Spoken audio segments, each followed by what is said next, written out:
Good morning to all research enthusiasts around the globe. I am Judilyn Maribay, Teacher 3 of Lalawanan High School, Tumawini, Isabela, and I'm very thankful and honored for this great opportunity that I am able to present my action research in the global platform. My action research is entitled Project Sol, Sharpening of the Least Mastered Skills in Learning English through Sim-Based Learning Activities. Educational innovations have been developed to address the problems and the diverse needs of the learners in order to enhance the quality of their learning. Project SOL, Sharpening of the Least Mastered Skills in Learning English through Sim-Based Learning Activities, is an innovative, strategic teaching material to improve the performance of the grade 10 students in English. This strategic intervention material, popularly known as SIM, is an instructional material meant to reteach concepts or topics which are considered least mastered by the students. It composes of 5 basic parts: the expectations, the competencies, the skills, the objectives, the questions, and the tasks. For my research questions, this action research assessed the effectiveness of the Project SOL as an intervention material on the least mastered skills of the grade 10 students, school year 2020-2021. Specifically, this study sought to answer the following sub-problems. First, what is the level of performance of the grade 10 students before the implementation of the Project SOL? Second, what is the level of performance of the grade 10 students after the implementation of the Project SOL? And third, is there a significant difference on the students' performance before and after the implementation of the Project SOL? For my action research methods, A. Participants and other sources of data and information. The target respondents in this study were the 30 selected grade 10 students of Lalawanan High School in the division of Isabela for school year 2020-2021. Random sampling technique was used to select the respondents in this study. For my data gathering methods, the data were gathered from the result of the pre-assessment through the use of the 20-item teacher-made pre-test and post-test that underwent validation by the 5 district evaluators from the District Quality Assurance Team. The grade 10 learners of Lalawanan High School were the respondents for the pilot testing to test its reliability. The computed reliability coefficient of 0.963 denotes excellent reliability, which signifies that the instrument has internal consistency. Upon approval of the request to distribute the test instrument for pilot testing in 7 barangays, the researcher gave the test instrument to the barangay captains who were asked for support in the distribution of the material following the current health and safety protocols set by IATF and DOH.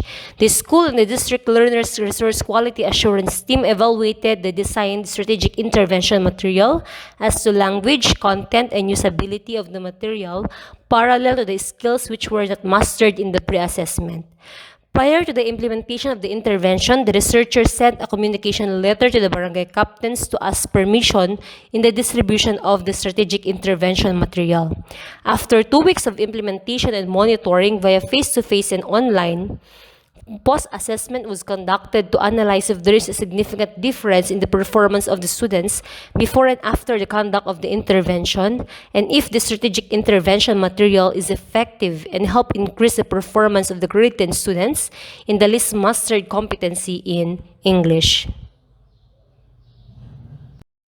For my data analysis plan, the following statistical tools were used. First, mean and mean percentage score were used to analyze the pre-test and post-test score of the respondents. Second, paired sample t-test was employed to determine the significant difference of the pre-test and post-test scores of the respondents. For the results and discussion, the following are the results and the analysis done from the data. Table 1 reveals that the pretest score of the 30 respondents on the least mastered competency is below the mastery level. However, after the conduct of the Project SOL, the post-test score has improved and reached the mastery level.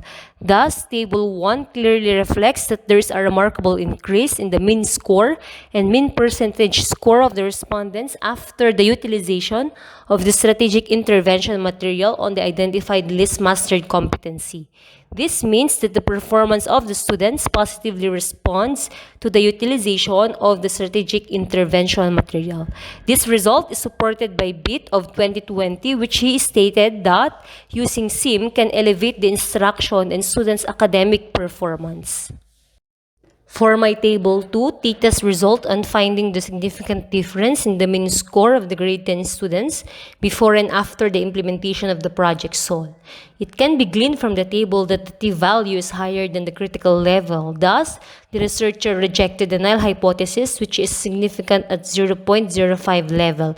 This implies that there was a significant difference in the performance of the grade 10 students in the least mastered competency after the implementation of the project SOL.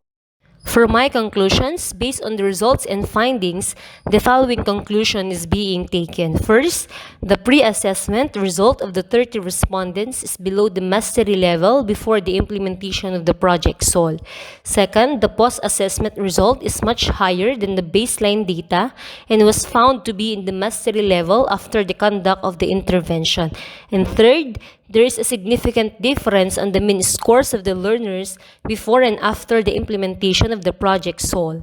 Thus, the use of SIM-based learning activities increased the performance of the learners in the least mastered competency.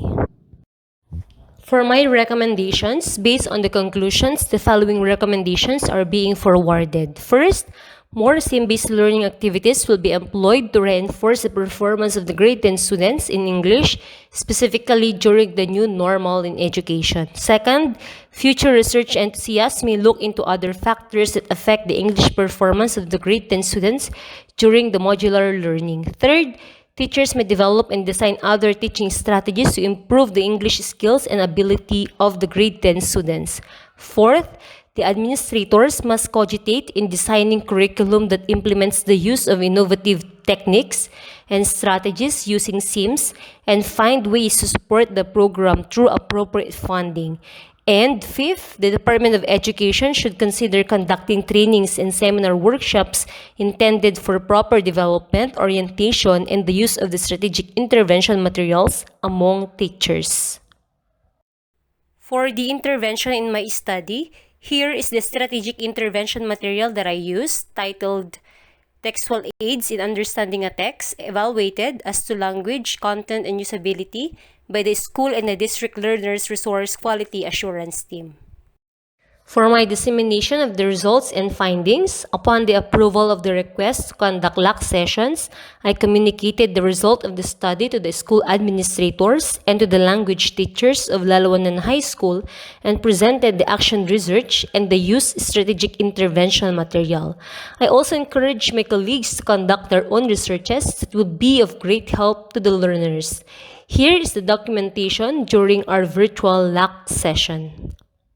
For my utilization, after the conduct of my study and found out that there is a significant difference on the students' performance before and after the utilization of the strategic intervention material, I proposed a project plan for grade 10 students of Lalawanan High School, school year 2020-2021, utilizing the strategic intervention material in my study.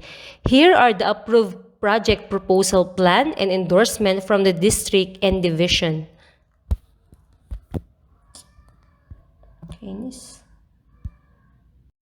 That ends my presentation on my action research. Thank you for listening and God bless everyone.